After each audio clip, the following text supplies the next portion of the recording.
విశాఖ భాగస్వామ్య సదస్సులో కుదిరిన పెట్టుబడి ఒప్పందాలన్నింటినీ అమల్లోకి తెచ్చేలా ప్రభుత్వం అడుగులు వేస్తోంది. ఇందుకు ప్రత్యేక కార్యాచరణ సిద్ధం చేసింది.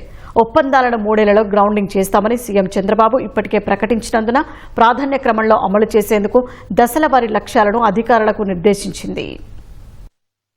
నవంబర్ 14-15 తేదీల్లో నిర్వహించిన సదస్సులో వివిధ సంస్థలతో 613 ఒప్పందాల్ని ప్రభుత్వం కుదుర్చుకుంది.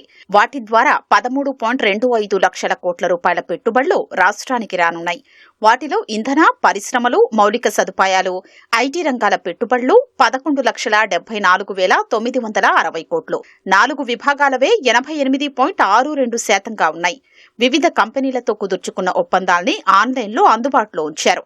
ఆ వివరాలు ప్రభుత్వ ప్రధాన కార్యదర్శి, వివిధ శాఖల కార్యదర్శులు, హెచ్ఓడీలకు కనిపించే ఏర్పాటు చేశారు. జిల్లాల వారీగా ఎంఓయూలు విభజించి సంబంధిత కలెక్టర్ల లాగిన్లోనూ ఆన్లైన్లో కనిపించే వీలు కల్పించారు. పరిశ్రమల శాఖ అధికారులతో పాటు జిల్లా నుంచి సంబంధిత కంపెనీలతో సమన్వయం చేసేలా కలెక్టర్లకు బాధ్యత అప్పగించనున్నారు. ఒప్పందాల గ్రౌండింగ్లో ఇబ్బందులుంటే వెంటనే పరిష్కరించాలన్నదే అధికారుల ఆలోచన. కొన్ని సంస్థలు ఎంఓయూ కుదుర్చుకున్నా ఎక్కడ ఏర్పాటు చేయాలన్న దానిపై నిర్ణయం తీసుకోవాల్సి ఉంది.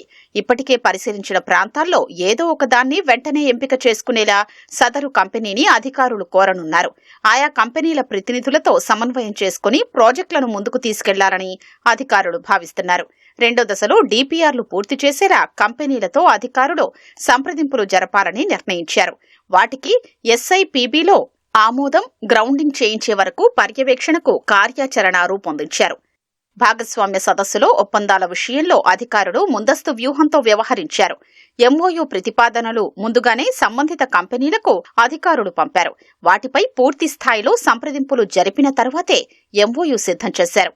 ఆయా కంపెనీ ప్రతినిధులతో సంతకాలు చేయించిన వాటికే సదస్సులో ఆమోదం తెలిపారు. ప్రతి నెలా నిర్వహించే రాష్ట్ర పెట్టుబడుల ప్రోత్సాహక మండలి సమావేశంలో ఎంఓయూల పరిస్థితిపై సీఎం సమీక్షించనున్నారు.